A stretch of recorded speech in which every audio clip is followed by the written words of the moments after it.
Canadian League of Composers serves the interests of Canada's composers and sound artists through advocacy, professional development initiatives, and community building projects. And we aim to uphold and nurture a favorable artistic, social, and economic environment for our members. And this webinar series in particular is really about sharing artistic and professional skills and ideas and fostering a sense of community in this time when that's become particularly difficult for everyone, but our field, I think, has been impacted by that pretty badly. Um, so we have some more exciting webinars coming up in the next few months, and there's 3 in the next few weeks. On March 17th, we've got Anne Laurence Higgins leading a workshop on the contemporary approach to the classical guitar. It will be in French. On March 25th, as part of our Pivot mentorship program, we'll feature an anti-oppression seminar with Rebecca Blakey, and it will be in English. And on April 1st, again from Pivot, we have a conversation with a psychologist, Lorena Rucci, on mental health, which is something we could all use some help with these days. And I think this event will also be in English. All right, so as I've mentioned, I'm here today with the artistic directors of 2 Canadian new music presenters. This is really exciting, and in both cases, they're co-director teams. So from Thin Edge New Music Collective, we've got Cheryl Duval and Ilana Wanyuk. Thank you for joining us. And from New Works Calgary, we have Rebecca Bruton and Leslie Hinger. I'm so excited to have all of you here to share your perspectives on these pretty different organizations, which are both dedicated to new music. And for anyone watching this, you're welcome to post comments and questions in the Zoom chat or on the Facebook live feed chat, and we will do our best to answer them. So I want to start this conversation just by asking you all to introduce yourselves individually, but also introduce your organizations, maybe give us a bit of a history.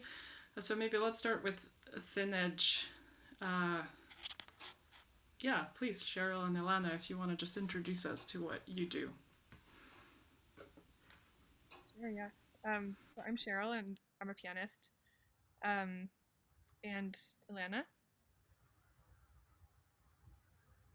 Hi, I'm Ilana Waniak, and I am a violinist and co-artistic director of The Nudge along with Cheryl. Currently, I'm kind of dividing my time between Tekaronto, which is the traditional territory of the Mississaugas of the Credit, the Anishinaabe, the Chippewa, the Haudenosaunee, and the Wendat peoples.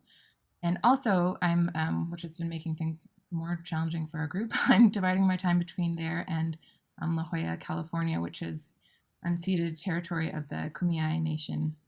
And I'm currently doing my DMA at the University of California, San Diego in contemporary music. I'm in year 3 of a 5-year program. Cheryl and I started Thin Edge about 2011, right? Yes.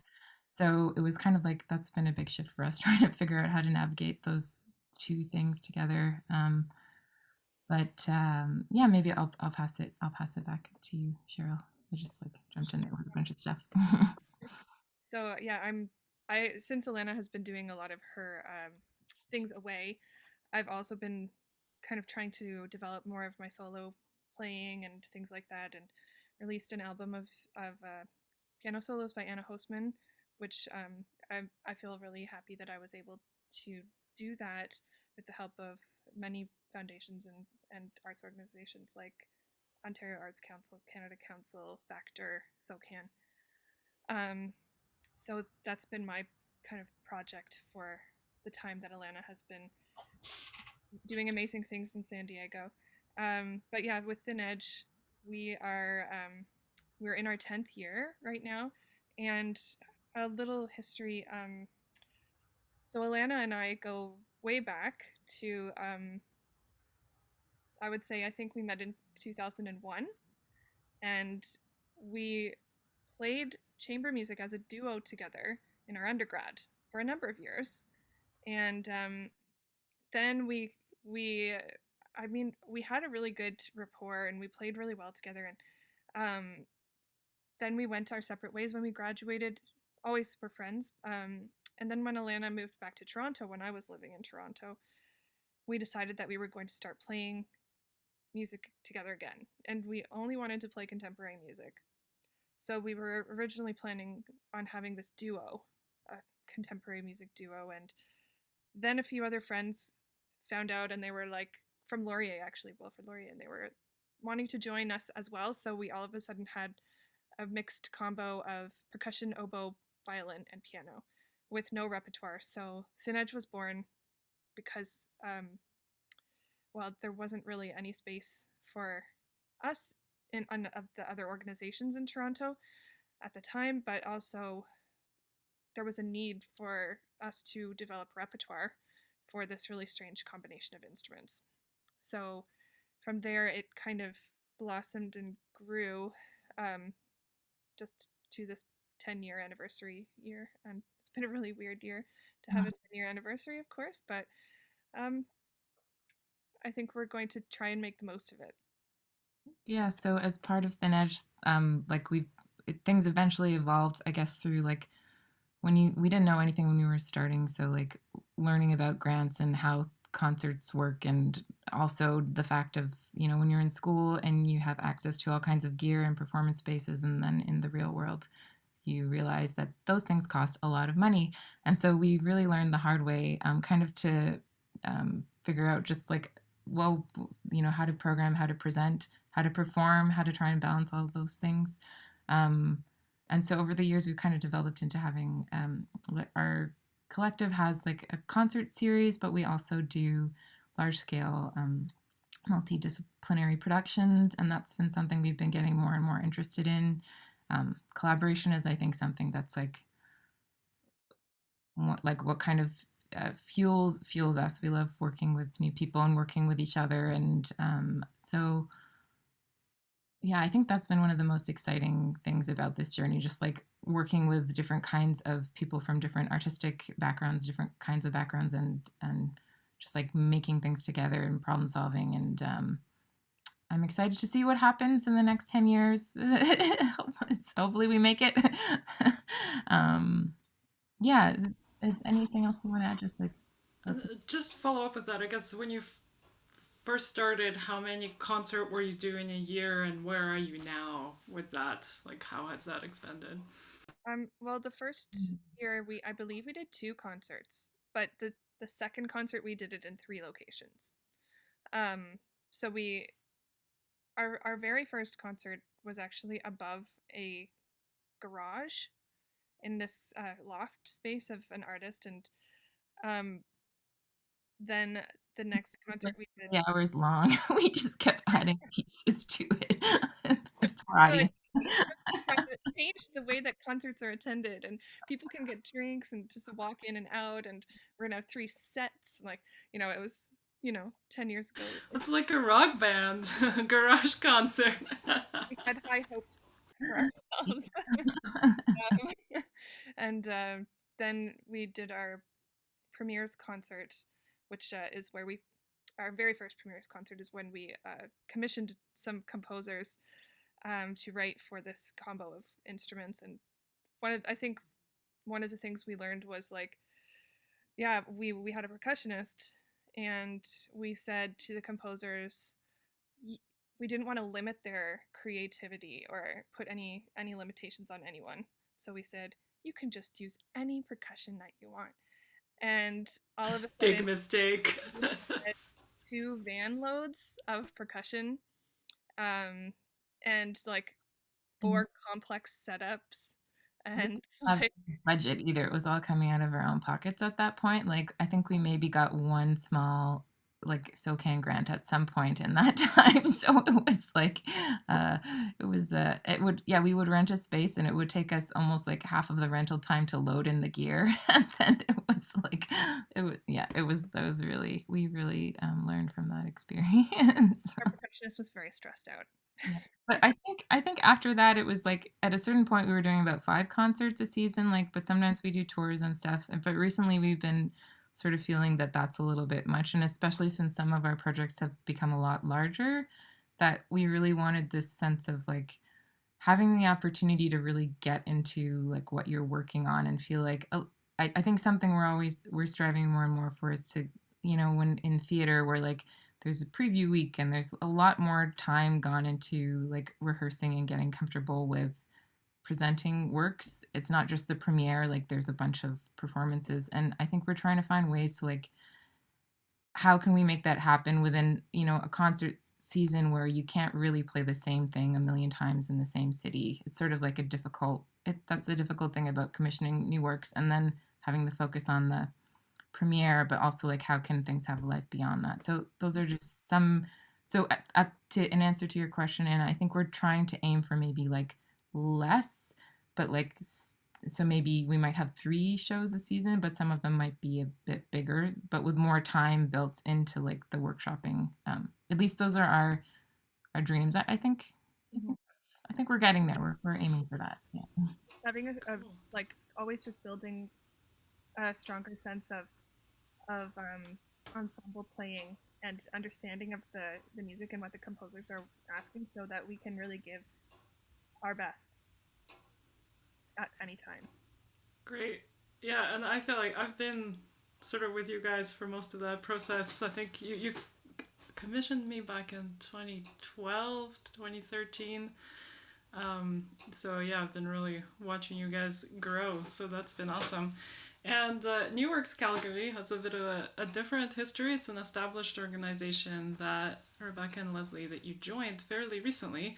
And my experience with this organization was as a student at University of Calgary doing my master's. You know, I would go to New York's Calgary concerts when Laurie Radford was the artistic director. So it was really interesting and exciting for me to learn that the two of you have joined as artistic directors, and I'm super curious to see how this organization is going to change and evolve. So, if you could give us just like a little background on what the organization was before you got there, and kind of like how you came to be there, and what you're hoping to do with it.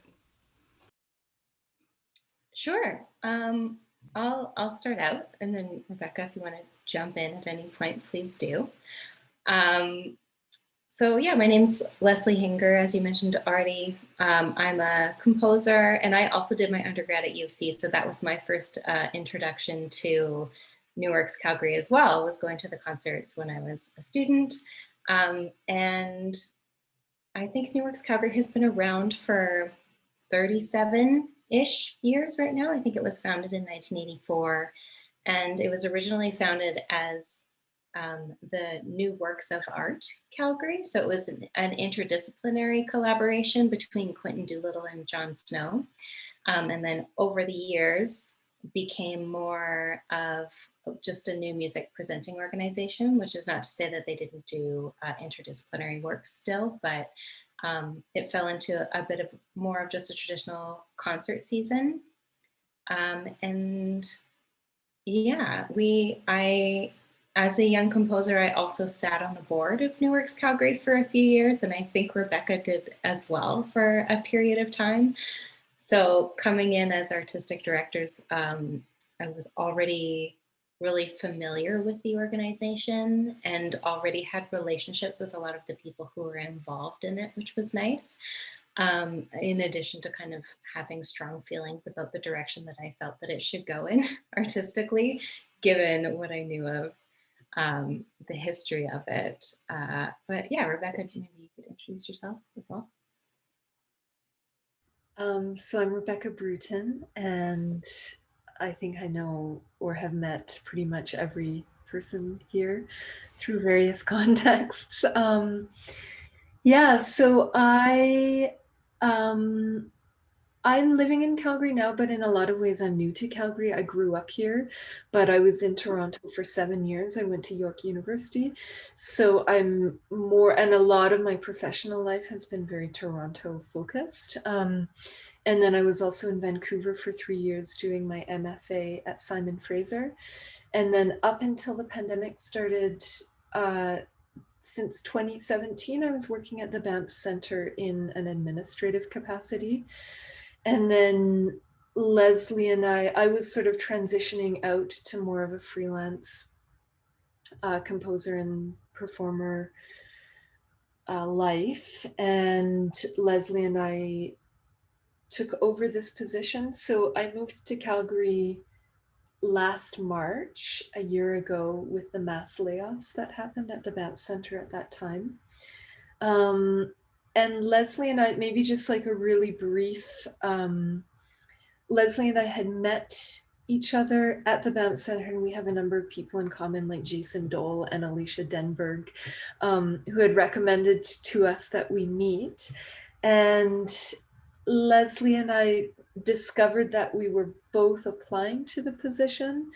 And then we just decided that in terms of shared workload and holding one another accountable to programming decisions and just the challenges that we both know come with leadership of a small nonprofit organization, we felt that applying as co-artistic directors would be a really strong choice.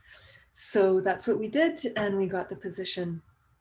And we hadn't yet announced, or New Works hadn't yet announced our takeover of the leadership when the pandemic hit. So it's definitely been a non-conventional year of being new co-ADs in an organization. Yeah, what a time to start. My goodness.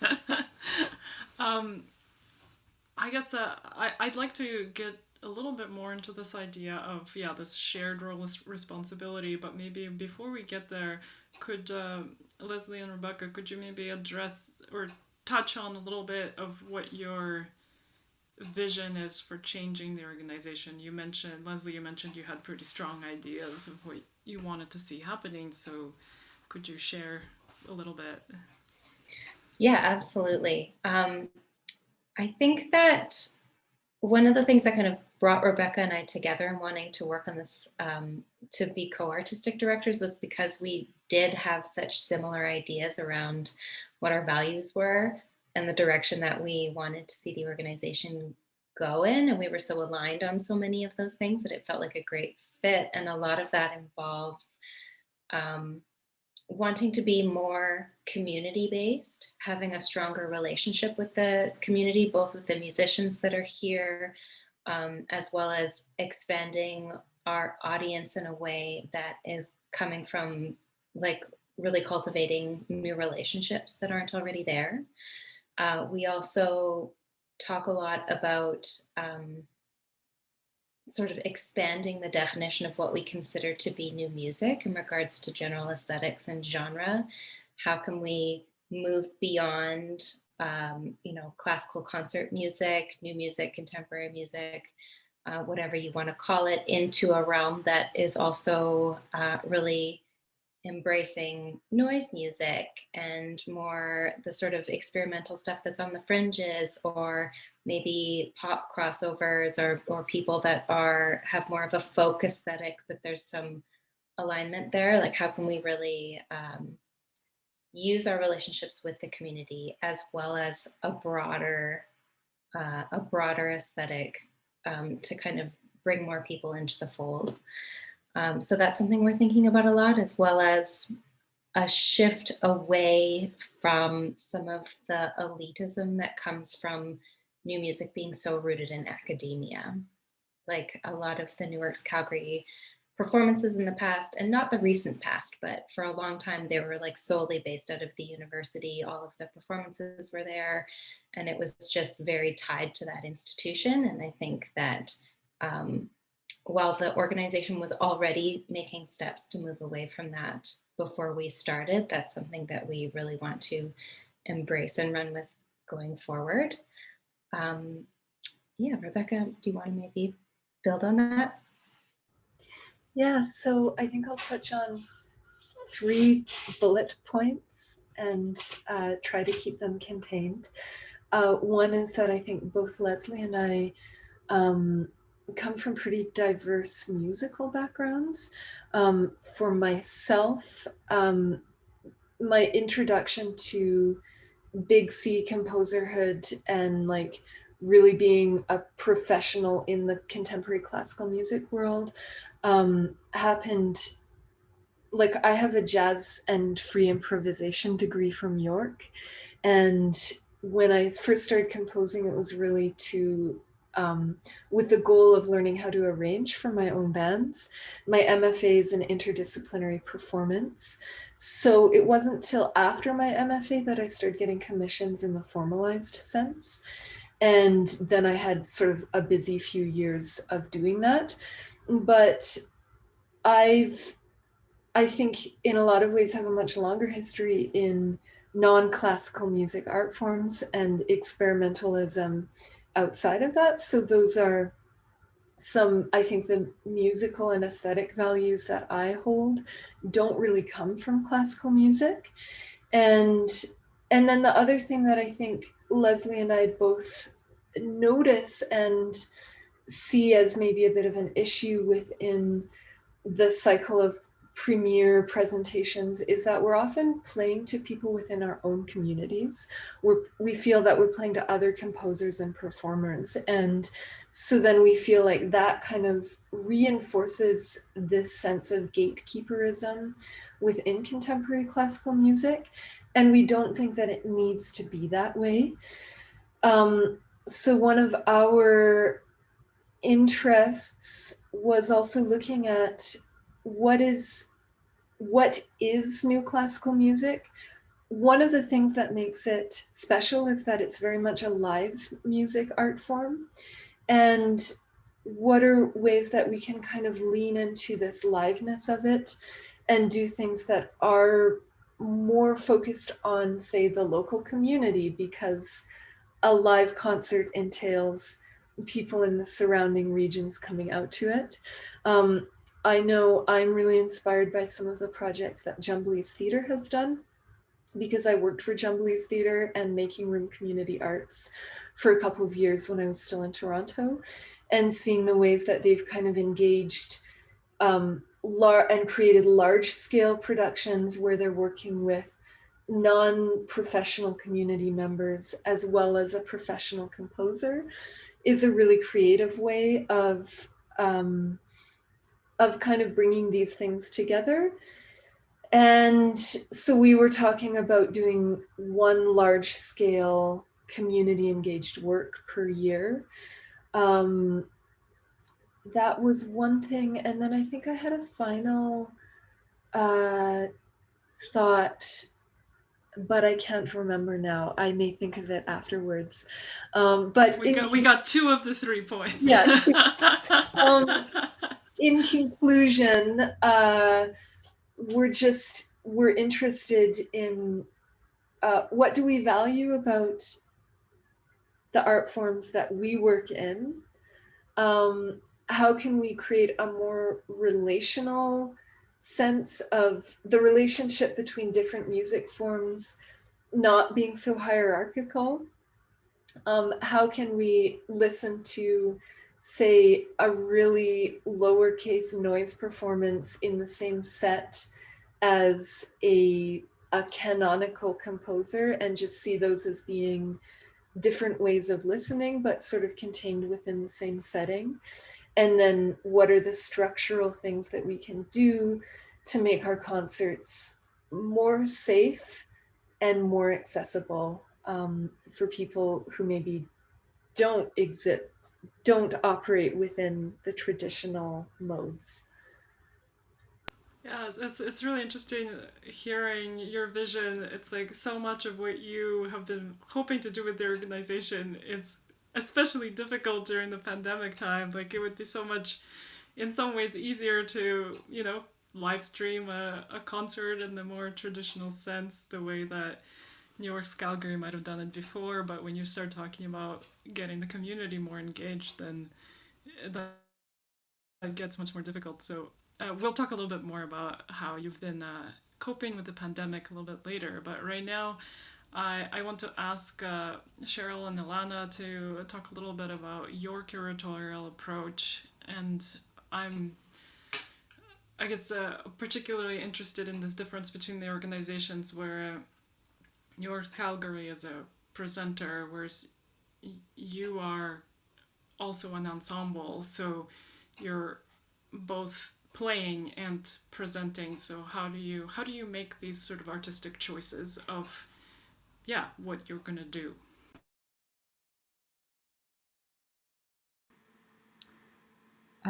Well, this is something I think for us that definitely evolved a lot over like our because again when we first started out we were just kind of looking for a space to make music and like create commissions with our friends. Those and so like the idea of what a presenter is was something that kind of gradually I think grew on us and has been changing and continues to change over like the past 10 years.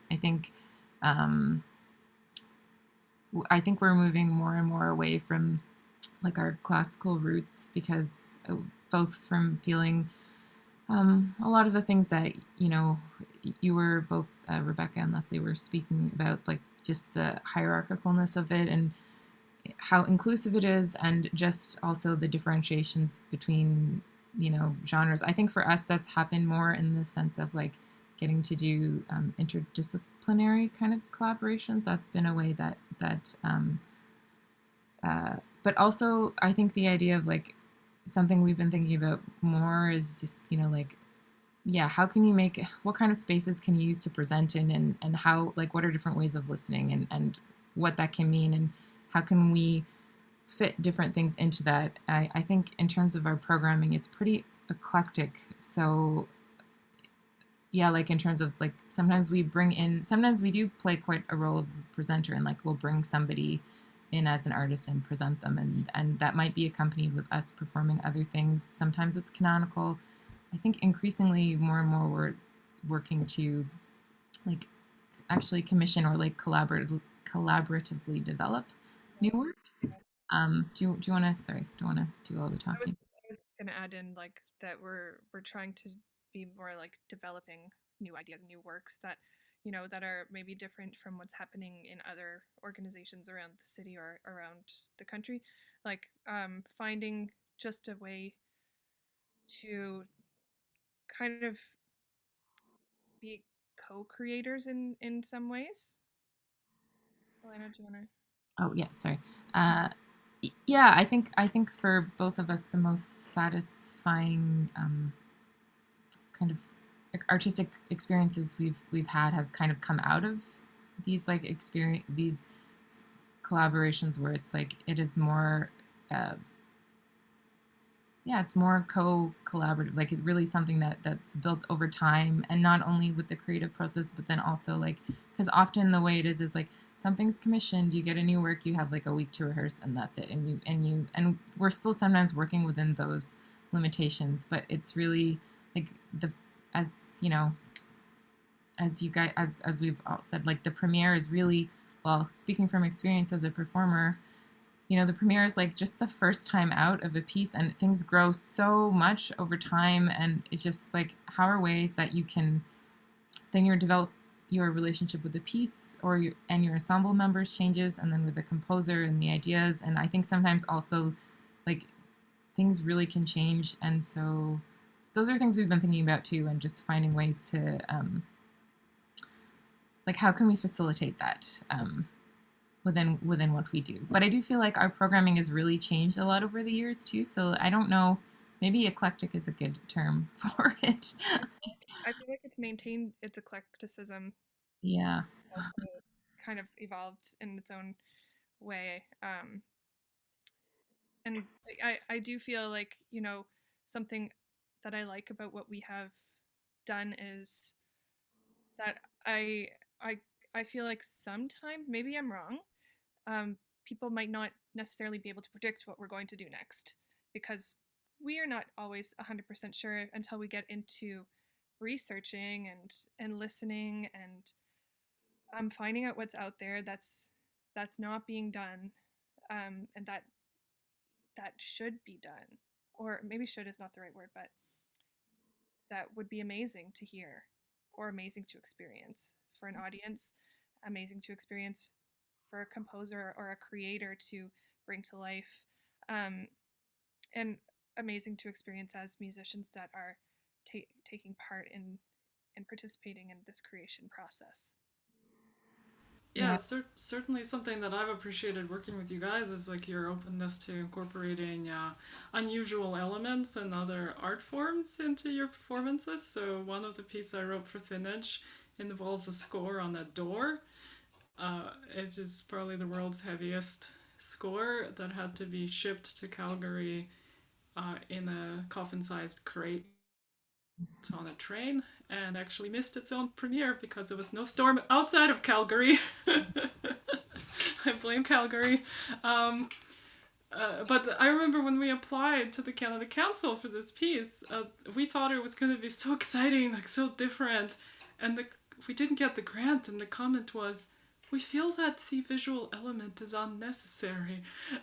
And I was just like, but is the music necessary? Not really. But then, and there are, I think, new music presenters or like classical music presenters who would have that same attitude of like, this is weird, we don't do things like that. But you kind of just, you took it in stride and we worked with it. And I know since then you've done some crazy shows like a circus collaboration, and then there was a show that involved like lamps that turned on to music, right? Can you just say a couple of words about that? That was Music for Lamps, which was like, I don't know if they're still, it's like Adam Basanta and Max Stein and what is it, Julian Stein? yes, yeah, they had a trio that of like, I think maybe partly improvised but also partly not, of these like amazing kind of like analog digital like lamps that would be turned on and connected with sounds using, I don't exactly know how they did it. So we that was an example of us like bringing in like another group that they presented a set of their like amazing lamp electronic partly improvised music. And I think we did actually pair that with what We we paired with Tristan Murai, but we ended up adding a visual element, and you know, we commissioned we called the whole show Light Show. yeah, And then we also did something with uh, was it the first film that was ever filmed, like the one with the going through the main street on the buggy? oh yeah, in San Francisco. Sorry, yeah, it was we. So we worked with the composer. Um, uh, Well, Bolanos. yeah, and he created like a silent film score for that work. So it was sort of everything for that show was related to. So that was like seven This is years. a long time ago. You're asking us to pull some. Um, but I think the other thing just to add is that like the producer, presenter, performer hats is like, I don't think that's totally ideal. I'm just gonna say that. Like it's the performing and doing all those things, I feel like sometimes that just means and this is something that we're also working on too, because I feel like when you have people in a group and but you're also trying to like organize and make sure everyone feels like cared for. I think Rebecca and Leslie were talking about like creating like a space, you know, that feels safe. It's like it's hard. Sometimes I feel I'm trying to do that with all these things going on. I feel like it needs more planning, and sometimes in our like earlier shows, I feel like we just were really learning as we went, and so this is something also, yeah, we're also trying to work on, because I feel like that's really important, and it is really hard to switch from like, you know, that those roles and then having to be on as a performer and do some very complicated notated things and then make sure that everything's going on behind the scenes. So Those are kind of different parts of your brain to be fully in the music kind of competes with the administrative demands of the job, I'd imagine, quite a bit. Mhm. Feels like when it comes to showtime, it's just like a lot of adrenaline to get through. And like now that we're older, I feel like I'm not sure health wise that it's like if I can sustain that anymore. Or Cheryl too. Like we Oh, could. So we're trying to like figure out less shows is better. We can plan more. So and also like I think something that we've learned about it's also I think some of our bad more I'm gonna say bad experiences, but learning experiences did have to do with like a lack of budget.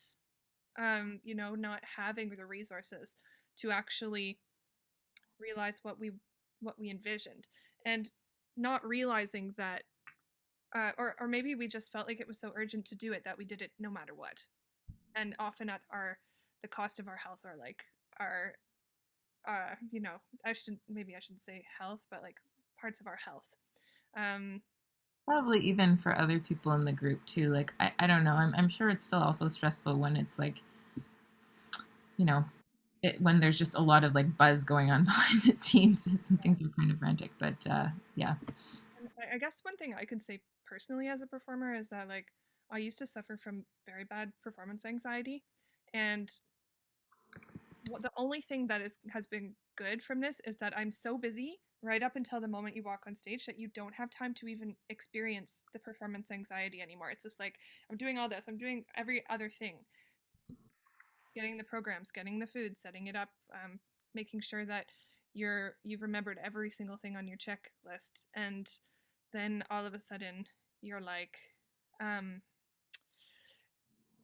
and now all of a sudden it's 8 o'clock and actually 10 after 8, and you have to walk on stage. So it's been interesting.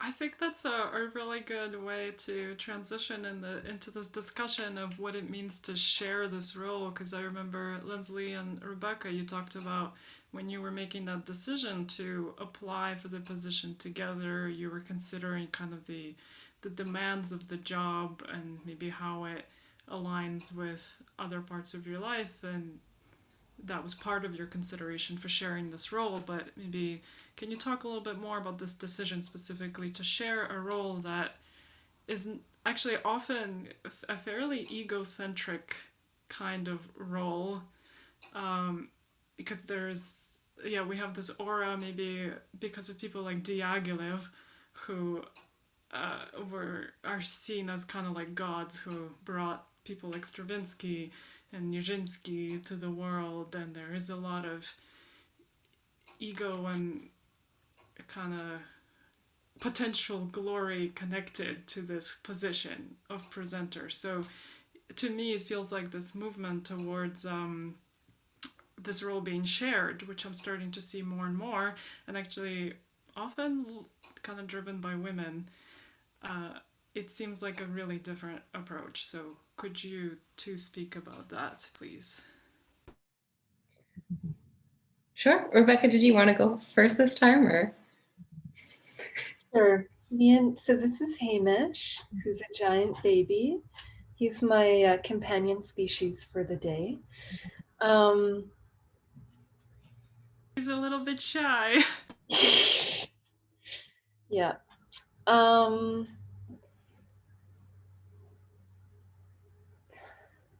Now I'm sort of. So I think a huge part of it is just material resources. There's not a whole lot of money to go around.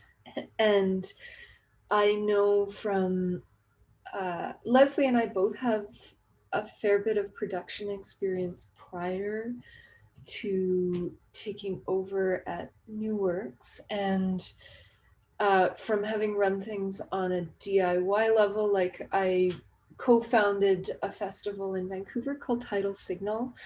That was an experimental music festival that ran for 2 years. Knowing that there's a level of detail that you're constantly taking care of as producers, as Thin Edge has discussed, and knowing at the same time I have a lot of friends who are artists and also arts administrators at nonprofits, and burnout is like huge. And uh, so at a personal level, I felt like the only way that I could protect my well being as well as protect my other artistic projects was to not be in a solo role in this job. Um, and then at the economic level as well, when you're a leader of a not for profit, you don't get paid the way you would if you were the leader of basically anything else. So you're always doing more work than you have resources available for. I think something also we talk a lot about in the arts is equity, but then we don't always pay ourselves as administrators what we would plan or consider appropriate to pay the artists that we're hiring, which I think also leads to burnout. So it was kind of a way of like, we both really believe in this work and want to do it, but we recognize that it may not be sustainable for either of us.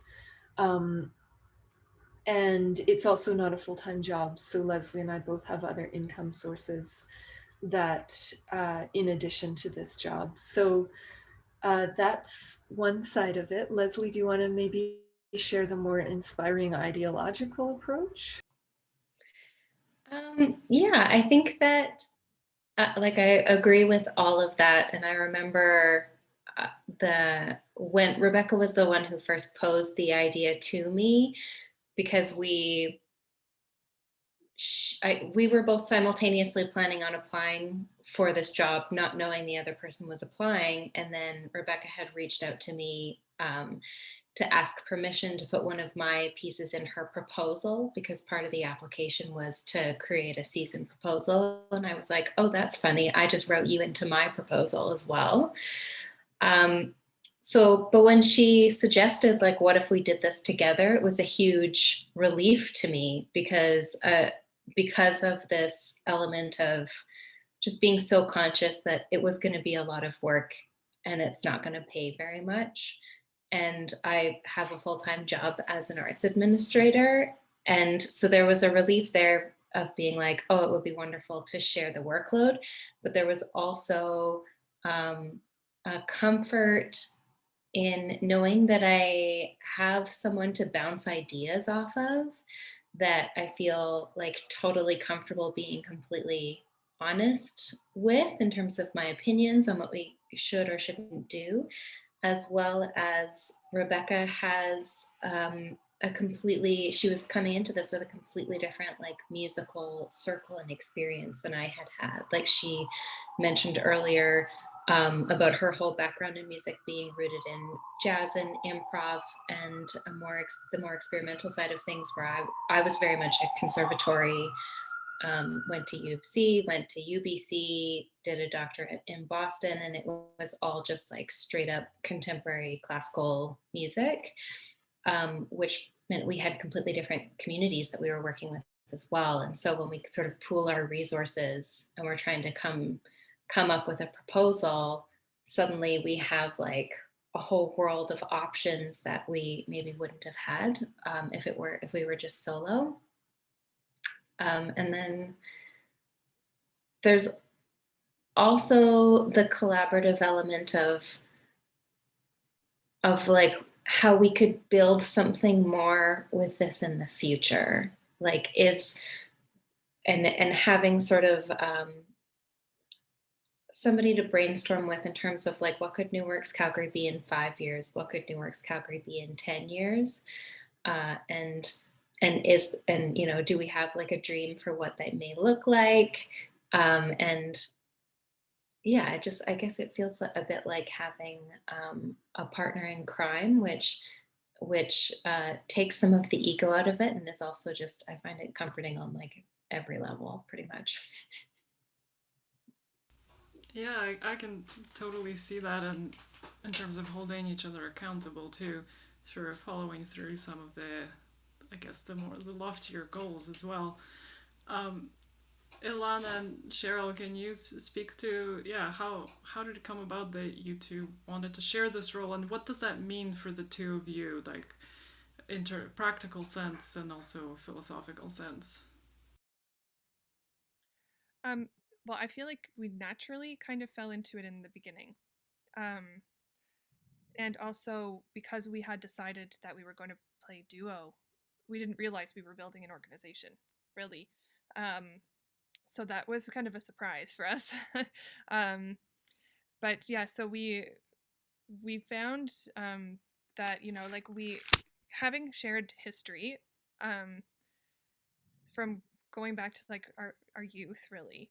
Um, we did have a lot of really similar tastes, and we had really, yeah, very similar tastes. So we liked to play the same things. We liked to hear the same things, and we liked to explore this very similar things. And then also, like, we also had other things that were different that we brought to the table and shared with each other, and I guess eventually with the other members of the collective.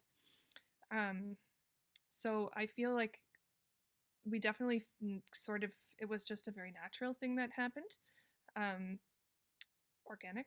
Uh, And also, we did find that, we have different strengths administratively, um, which complement each other. Um, and so we bounce these things off of each other when we're doing all the behind the scenes working and planning. And I think that has been really helpful through the years. Elena? Can you elaborate on like how like what you tend to split up between the two of you based on strength?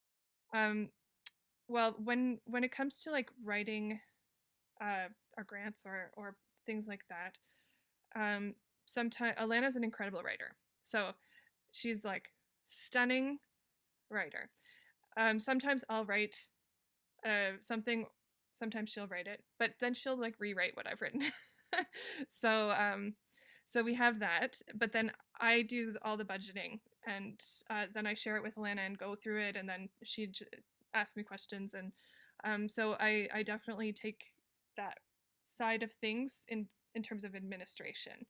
And I also Alana does such beautiful jobs with the writing. Like I don't leave it all to her to do it all by herself. But she generally will rewrite what I write when it's like an artistic statement or any of the other like questions that come along with writing a grant. Like oh come on, I've written like a million, and now I'm blanking. Um, the contingency plans and all of the things about your marketing plans and things. So also, Alana really has her ear to the ground in different places. So she brings so much music for me to listen and consider as well. Great. Oh, sorry. Sorry, I was trying to unmute myself. I was having trouble. Um, well, I feel like in terms of the like, we both, I'm not an amazing writer, but that it is something that I feel like we collaborate together, and that actually like those for grants, it sort of seems like Cheryl will come up with some great ideas, and it feels like making puzzles to me, like fitting things together until it becomes. But anyways, but we do divide that up, and Cheryl will take the lead on budget things. I think within the organization, when it comes down to like, um, you know, presenting shows, like the behind the scenes work gets just sort of, we just come up with a plan about who's going to be taking care of certain tasks. And I think for our earlier years, because it was pretty DIY, it was like a little bit haphazard. But obviously you have to learn that there needs to be some clear plan, or things will be left out. And so that's definitely, we've learned a lot as that goes, in terms of also like what can we delegate to other people too. I think something we both really love is like, yeah, we do have really similar tastes. And also, often I find if we're listening to something new that neither of us has heard before, we often end up having like a similar response, that we both tend to like things, which is just, I think that was just really like lucky, because then when it comes down to programming, when Cheryl has like different people that she knows or other connections, she'll bring some suggestions to the table. And um, like usually if one it's very rare that one of us will bring something when we're like talking programming that the other person really doesn't like. um, and that I think is just purely like luck, and that's one of the reasons that also I think the fact to be like that we can talk through things, like we get along as friends, and so that's been like I think that really helps the whole like collaborative process. And also like knowing it, you were speaking about knowing that you have someone that like has your back, that you have each other's like support during when things might get a little stressful or not. And one thing that I also love about Cheryl is that she has like really good at dreaming very big and like but then also following through. So I think like that's a nice thing to like be able to. I think we both like to like dream maybe sometimes To Alana. practically, but then seeing how you can make those things happen is like has been really rewarding. And so yeah, I don't know, the sharing of all these tasks in like so many ways and playing together and also with members of our group. I think that's one of the special things about like working in an ensemble and making art, presenting art. And I think like also there's just something that's also unspoken, I would say, like, you know, as chamber musicians, as chamber partners, like I feel like Alana and I have gotten to a point in our performing relationship as well where we work really well at rehearsing together, and we enjoy each other's approaches to rehearsal. And like so I have a way that sometimes I'm like, let's do it like this, and Alana will sometimes want to do a different style, or but I like how she rehearses, and I think Alana likes how I also rehearse like some of the ideas that I bring in.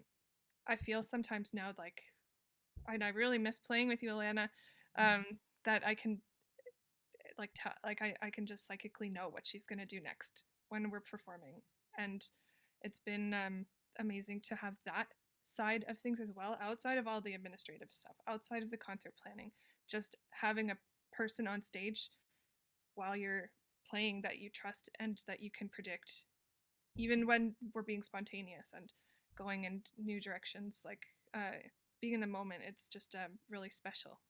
So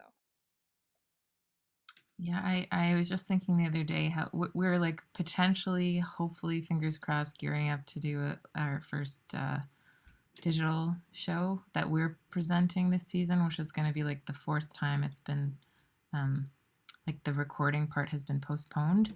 And so we'll see if they lift the restrictions in Toronto. Hopefully it happens. But I was just thinking I haven't like rehearsed. I was thinking about what you're saying about rehearsal process season, what that feels like. And actually I was a little like apprehensive, like maybe I don't know how to rehearse anymore with with people, but hopefully that's going to come back. I'm looking forward to that.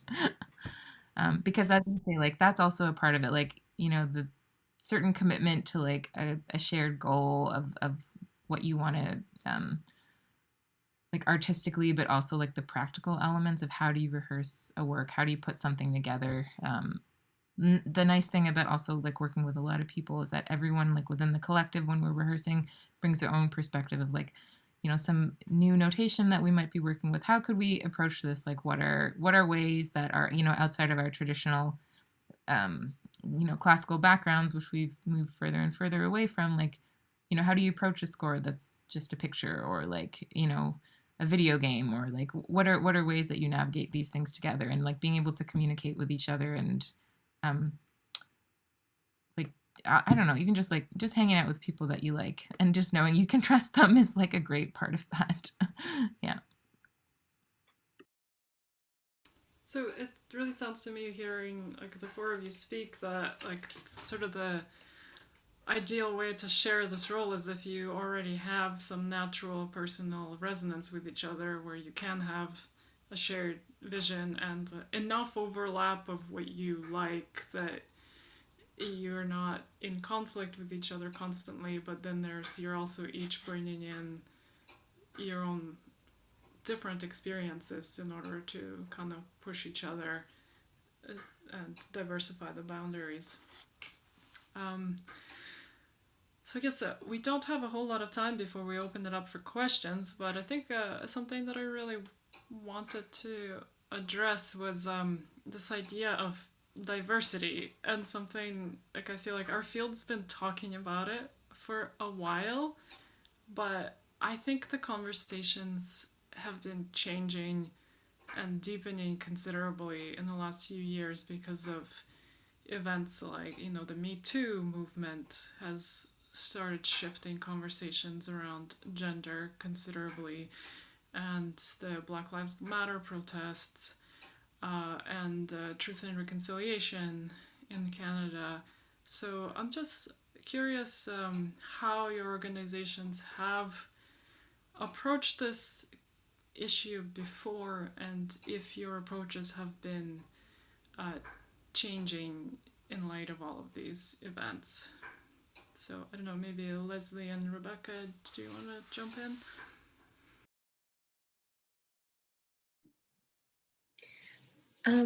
Yeah. So it's interesting hearing Alana and Cheryl, you talk about each other's strengths. I think that one of Rebecca's strengths is that she's a lot more eloquent than I am when it comes to talking about these sorts of things. But I guess I'll start off just by saying that it feels to me like with us coming into New Works Calgary that this has been one of the first sort of times where this organization has been intentional about articulating the ways in which we want to shift our focus to be less white centered, to be less, classical centered, to be less elitist, and that it's important to us that so much of that be rooted in our relationships with the community, as well as the importance of uh, acknowledging the history of the fact that our field can be exclusionary. um, yeah, there's a balance there of like, how do we acknowledge the way things have been, how do we sort of commit to concrete actions moving forward in how we're going to change the music that we both produce and present. And then how do we kind of do it in a way that's not reactionary, but that will be like fully baked into sort of the core of the organization going forward. But yeah, I didn't invite Rebecca to expand on it if you don't mind. Yeah, that's a really big question to unpack in a small amount of time. So maybe just to touch on some pieces of that that are really important for us right now. One of them is that the idea of diversity, I think that that can be very much a white centric goal, that you don't go into a black led space necessarily and find people talking about diversity. So diversity practices have a history of, say, bringing in more. I'm specifically talking about whiteness right now in new music spaces, say bringing in more BIPOC folks, but not making sure first that the infrastructure and social culture of the space is actually safe for those people to be in there. And some of my ideas around this, I'll also acknowledge they're coming from, so Jason Dole's a really close collaborator of mine, and he was part of the Toronto Creative Music Lab. So I sort of I feel like TCML has done a lot of the things that I talk about are sort of coming through my relationships back to TCML. I know Sarah Constance here, so just like shout out to that work. And I really see that happening as well, even with land acknowledgements in music spaces. A lot of the land acknowledgements I see happening at Banff right now come from the TCML land acknowledgement. And I think that's really a beautiful resonance that work did.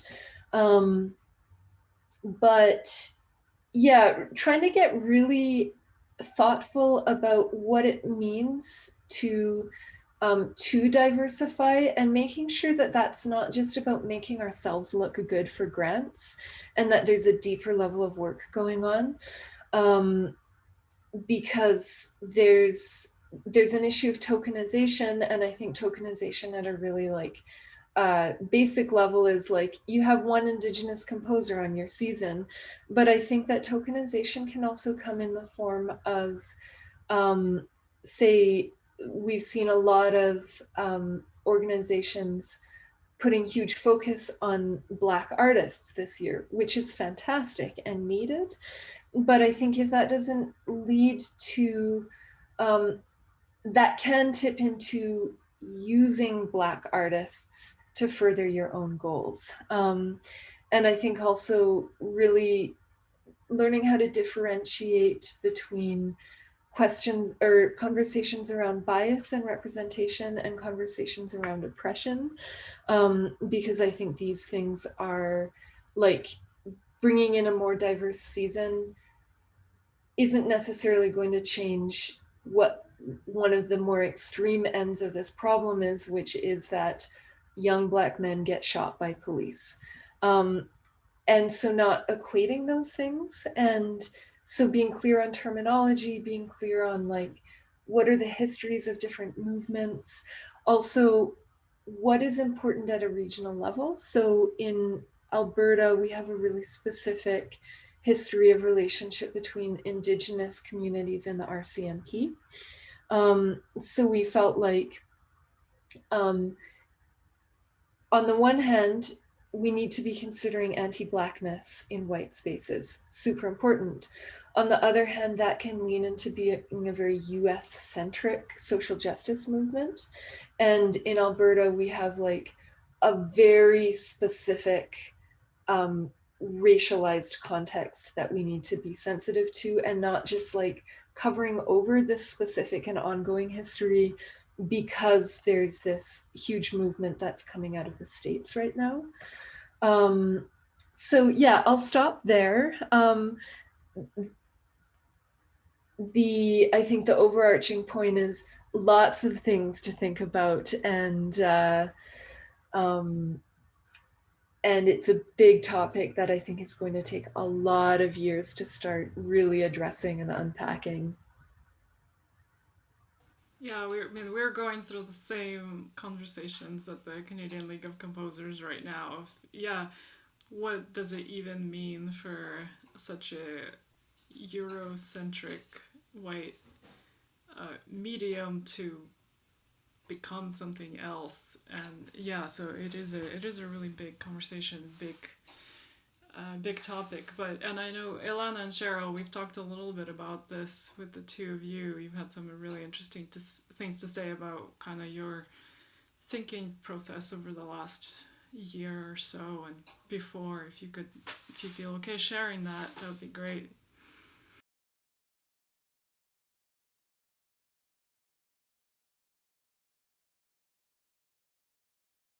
Okay. Go ahead, Elena. Uh, no, it's okay. You can go first, and I'll jump in.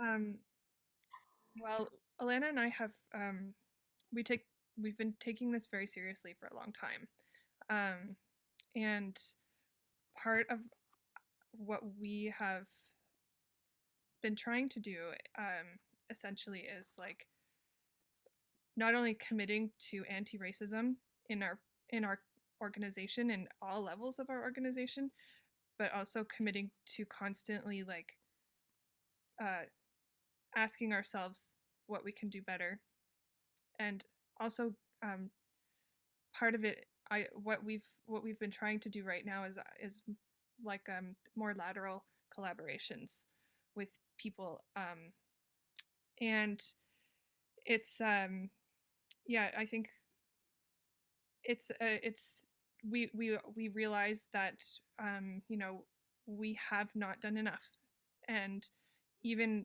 um, and we intend and practice.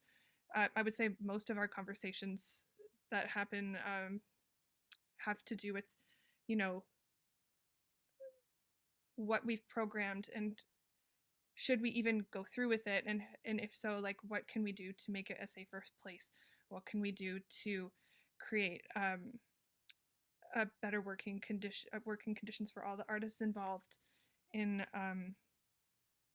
our composers or performers or any other collaborator artists outside of music.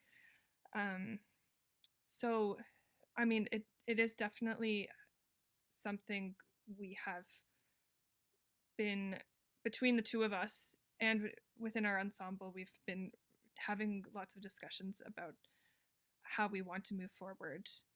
Um, Yeah, I think as you're saying, Rebecca, this is like uh, this is a huge question and something that's going to be like, something that is ongoing in terms of like rethinking what we know and asking the questions of like also, yeah, the history of like what it is that we're presenting, where it's coming from, like how are you sharing it with people, how do we listen to it. So there's like a lot of um we've been trying to like been doing a lot of thinking about this and just trying to figure out, looking at what we've done in the past and looking at what we can do going forward.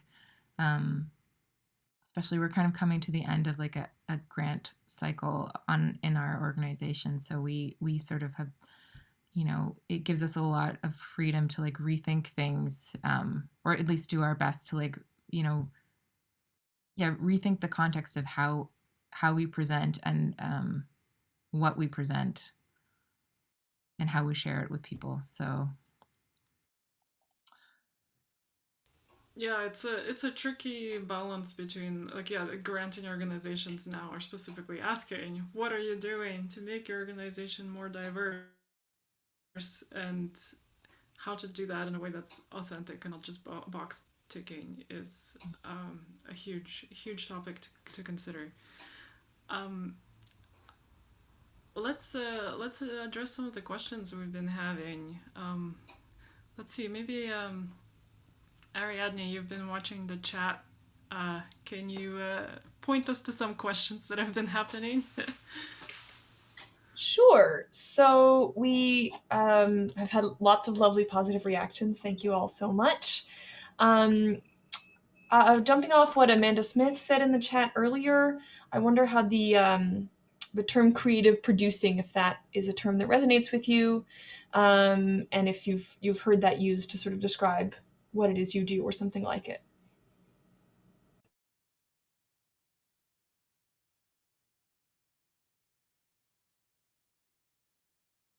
I personally haven't heard that term yet, but now I have.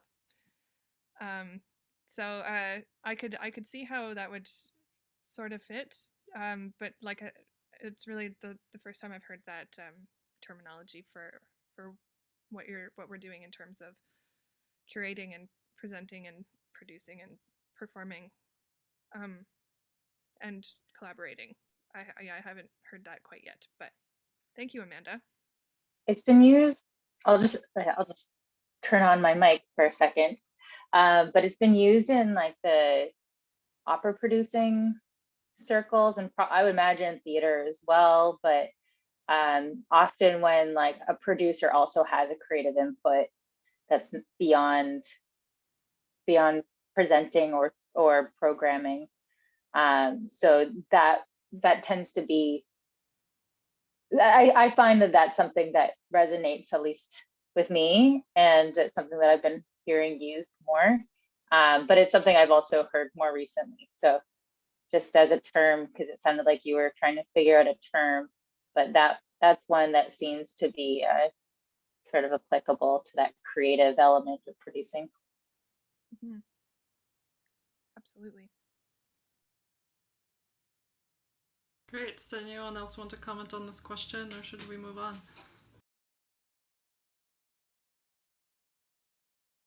All right, another question. Shoot, Ariadne. Sure. Well, we have Fiona chiming in the chat here.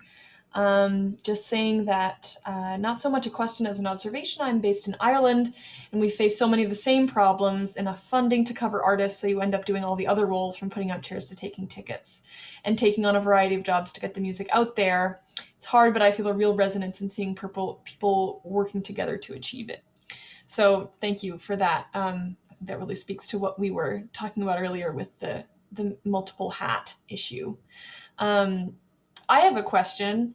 I'm curious to hear from Rebecca and Leslie about when you were preparing the proposal. How did the fact that you were coming into an organization that had existed for many decades and had an existing structure affect the way that you were that you thought about your proposal and your ideas, in perhaps in distinction with working from a duo space as Thin Edge has?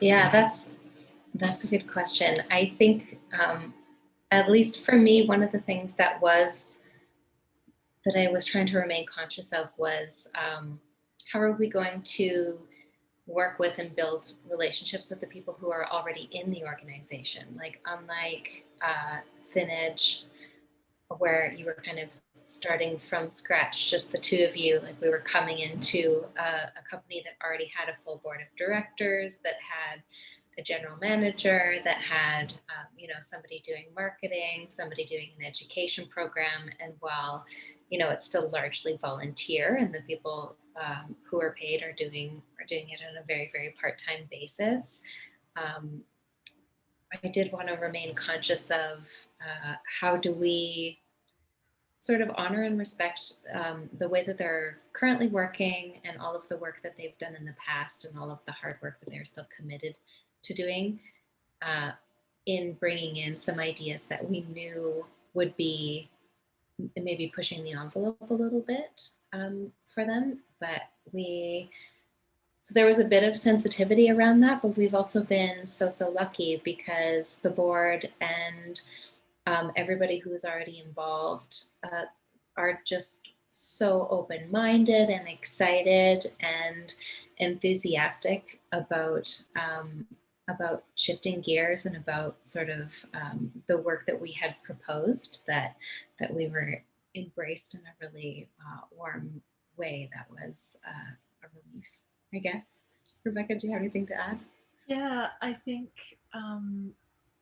we were both worried about even bringing in some of the equity stuff. Like, we both felt it was really important to do a big equity restructuring right off the bat. And I think we were really lucky in some regards that we came in when we did, where that pendulum of that being important was swinging in our favor. And but really what we found, I think in a lot of ways, to me, this seems like it's maybe one of the benefits of being based where we are. I think in Alberta particularly, there isn't very much of a gatekeeping culture. I think it's a collision of a number of different things, but I know from talking to people who work in similar organizations in Toronto that it can be a harder sell with older board members or older organizations, that the gatekeeping culture can be really strong. And we just don't really have that at our organization. So there has been, we also have quite a young board, which is nice, with like people more in our generation who are maybe more accustomed to these values as being part of the conversation. And I think that's it. Just that it's been, I anticipated it being really hard, and it hasn't been, which has been a really nice surprise. Yeah, I'd imagine part of it's like Calgary is, I guess, a younger music scene. It's a younger city in general, so there might not be the same deeply entrenched hierarchical structures of classical music there, and I guess less of a even an awareness of how classical music works in other places. So that might be definitely in your advantage there. And it's a smaller community as well, which I think there's just fewer people to push back against anything, I guess.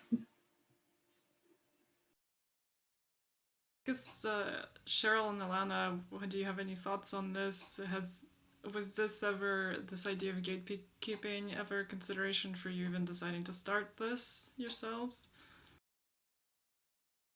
Mm, I, I maybe like, yeah, that could have been what in a way led to us starting it. I mean, when you're a young performer, and you're just like starting out somewhere, and you want to be able to like play and work with people, and it's really hard. It is difficult to get into other Yeah. established organizations. So because there is like a lot of Toronto, there's a lot of stuff happening in Toronto. So it's like, people have their people that they like to work with, and the whatever lineage of composers or other people that they're interested in working with, or at least at that time it was like that. I feel like things are shifting a lot these days.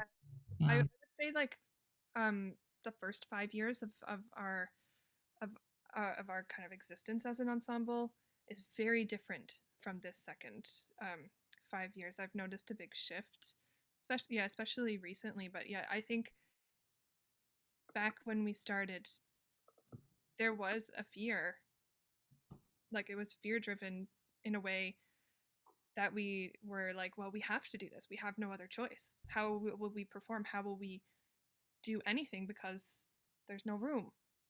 So, and it's not that like we're assuming in an entitled way that people should just give us a shot, untested performers.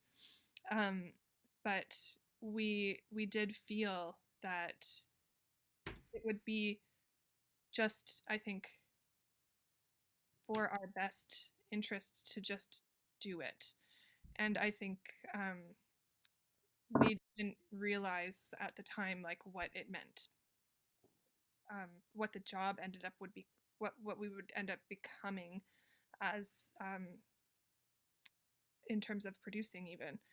Like it was very like naive, but also, when you have those ideas and you're just like, I'm just gonna do it, and you don't know the consequences yet. I was Not gonna say it's like the benefits of that youthful innocence and naivete, kind of like parents deciding to have kids and not knowing everything that's involved, and it's best not to. Yeah, for sure. So I think like for us, like I think there's essentially, I'm sure that there's some people that would now call thin edge gatekeepers, now that we're 10 years in, and like we haven't programmed certain people, or we haven't given everybody a chance, or like we've had desires to program certain aesthetics and not others. So like what we started out feeling like there was no way in, I'm sure that there's ways that we have and somehow like fed that cycle without wishing to. Um, Alana, do you feel like I just said something totally wrong, or do you kind of? No, that's actually a good point too. It's kind of this weird thing of like, I was also thinking that we haven't mentioned, but we are now a registered charity, which is like, as of what, a year, a Yeah, year two. and a half. So we have a board now, like a lovely volunteer board, and we're obviously, our positions have always been volunteer and are still volunteer.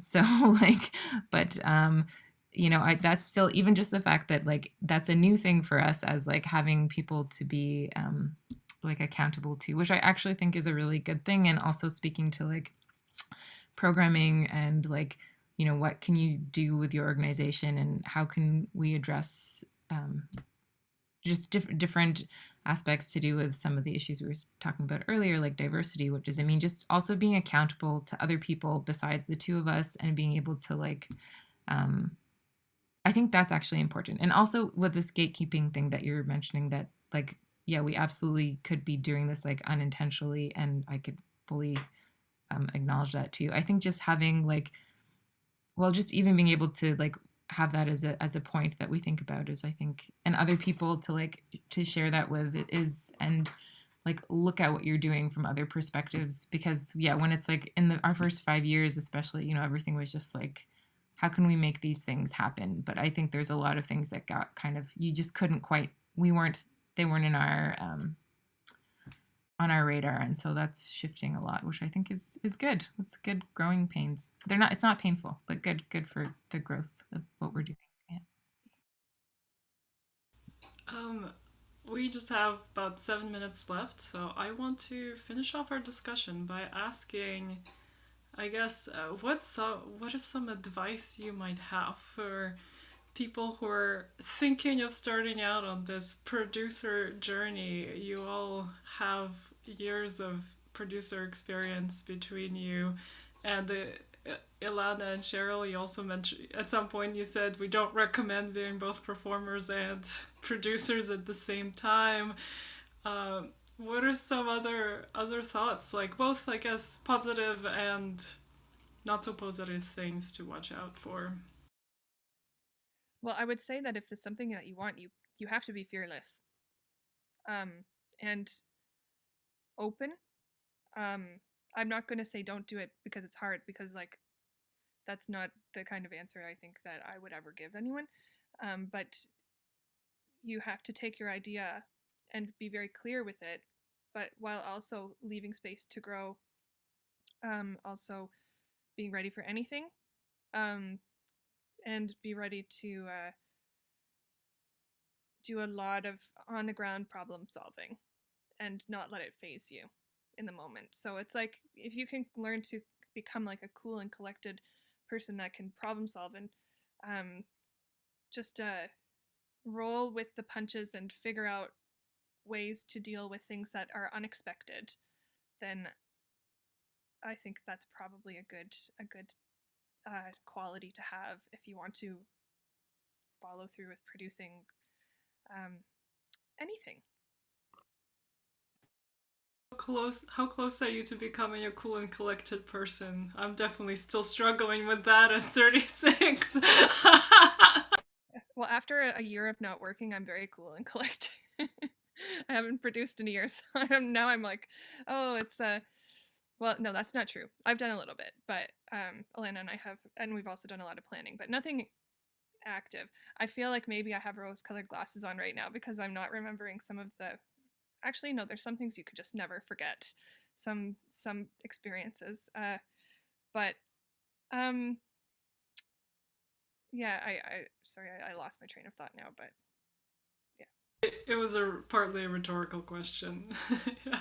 And one little thing to what Cheryl said super fast before passing on is, I think, yeah, that like rolling with the punches is really important. And then the other thing that I would add, that like I feel like we're still doing this when we're going through like productions and like making that safe space for everyone, is I think just thinking about that, actually, like as much as you can before you get started with things, to try, you can never like plan for everything, but just see if you can, like, you know, make those oh, geez, I don't know what you call those charts where you've got, like, you know, all the bubbles coming off from them, where you're thinking about like as many things as you possibly could think about that might connect to something, because it's really easy, especially if you've got something ambitious, to like forget that, you know, you've hired or you're working with like a projection artist, but like, do you know all of the things that this person needs, and just making sure that you're like really reaching out to them, and just also, I think, like doing as much as you can to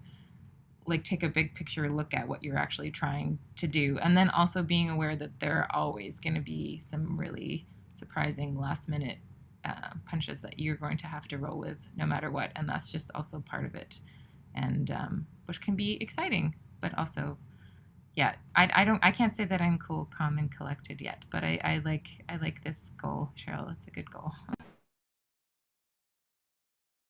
Leslie and Rebecca, do you have things to share of advice for aspiring producers? I mean, I appreciate this logistical advice. I'm going to be taking notes for sure. And I mean, we're so new to New Works Calgary, and because of the pandemic, haven't had a chance to actually present live performances yet. So I guess it remains to be seen how successful our approach is actually going to be.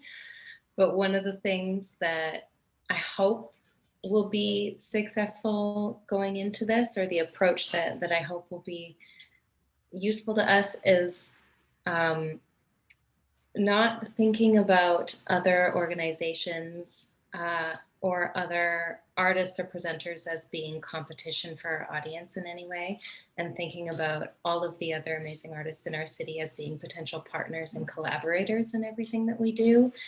And yeah, so I guess my advice would be, instead of sort of working against the other groups that may be doing similar things or different things, or drawing from the same audience, that you are, to combine forces and try to work with them if possible. And coming off of that, I think don't be afraid to work in partnerships and teams. I think one of our strengths at New Works is that we have a general manager as well as a working board. So things like grant writing are collective shared things, and that makes a huge difference. And it also makes it feel, I know when I have done things that is way more just me making it run, the level of stress of, if I drop any balls, then I'm going to fail everybody. And I think also, if you're in any way a sensitive, empathetic person, then the feeling of like letting people down who you're trying to support is really hard. So I found, even over the past year, just having a functional team to help get stuff done. And that also feels like a really lucky thing that we do have such a highly functional team, because I know that's not the case for a lot of organizations. But I also see a lot of organizations where it's just the AD is doing everything. And I don't think that that leads to very good work. And I also think it means a lot of stress on one person that is unnecessary. So that, yeah, trusting in the power of collaboration and teamwork.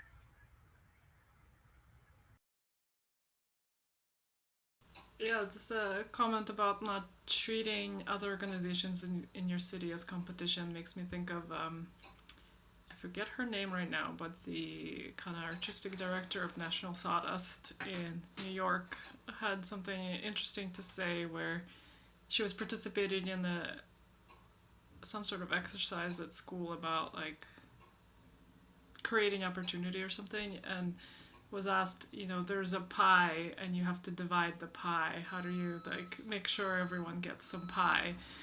And the answer was make more pie. Yeah, so I think that's a really excellent image. Well, we're just at the end of this talk. I really want to thank you for joining us. It's been really fascinating hearing your perspectives and your histories and your thoughts on your past, present, and future. So, yeah, thank you so much for joining us and making this time. Thank you, Anna. Thank you, Anna. Thanks, Ariadne. Thanks, everyone. Thank you.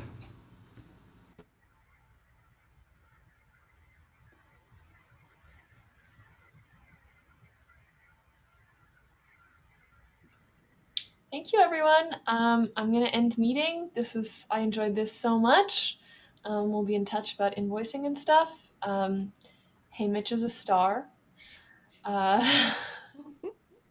He's famous now. Yeah, that's how it works.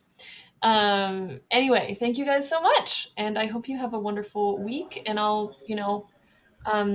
think maybe sharing parts of this will be nice as something to share. It's part of the FCMA announcement, because yeah. Okay, all right.